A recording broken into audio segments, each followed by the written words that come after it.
Hi everybody, my name is Lydiah Namayengo. Welcome to my YouTube channel, and I'm happy to be with you after a long time in the last lockdown that we have been engaging in, and I hope that you have been well. I've missed you a lot and I've missed having a session with you. Today, I want us to talk about the effects of COVID-19 and to ask our questions whether Uganda is ready for lifting of the lockdown. Currently, as you may be aware, Uganda has been undergoing a lockdown and all the other countries all over the world. Unfortunately, the cases of COVID-19 are increasing over every other day, one by one and one by one. Just yesterday, over 7 new cases were registered among the people who are health workers, the people who are supposed to be taking care of the patients. And we ask ourselves as concerned citizens, as Ugandans, how ready are we to lift the lockdown? How ready is the health sector?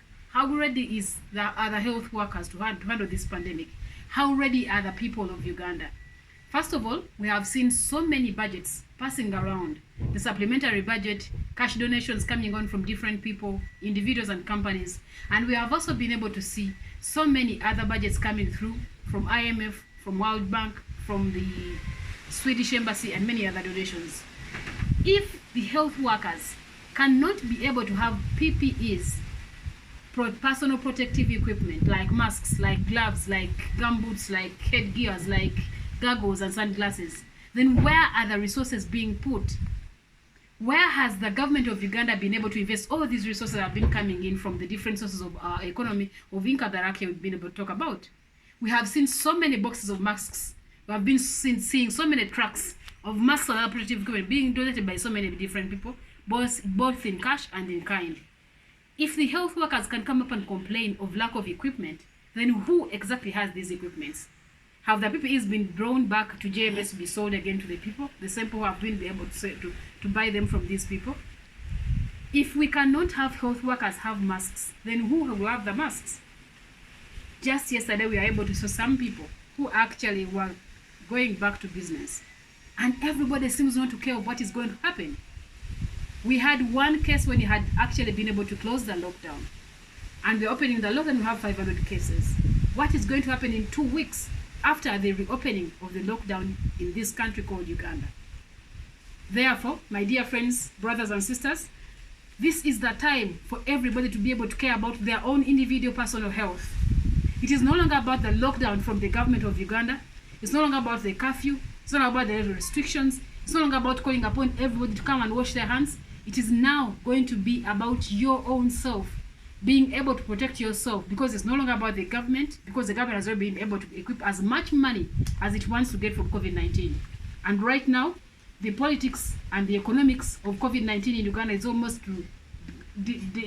going down if you get to measure the curve. And because the government of Uganda has been able to score, in terms of scoring politically by being in the media every now and then, in terms of scoring economically by being able to get money from here and there, we can no longer see the government of Uganda be able to score resources and money and in the name of actually caring about the people. My dear friends, let us now get down to business. It is now about you to take care of yourself. It's now about you to ensure that you wash your hands. It's now about you to protect yourself. It's now about you to keep sanitizing. It's no longer going to be about business. It's no longer going to be about government. It's no longer going to be about the Ministry of Health guidelines. It's going to be about individual guidelines and personal protection.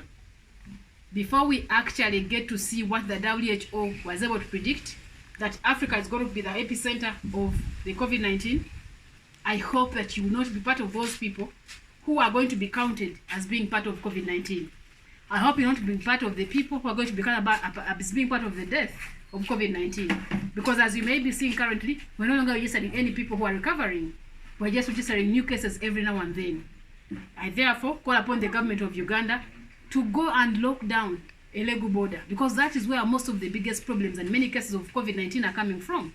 I call upon the members of parliament to continue pressurizing government of Uganda not to give up and speak up for their people, to pressurize the government of Uganda to ensure that we can continue with the lockdown on most, especially the border districts of Uganda, because it's no longer just about truck drivers. It's now about health workers. It's now about community transmission. And now it's going to be about you and me being able to contract this disease.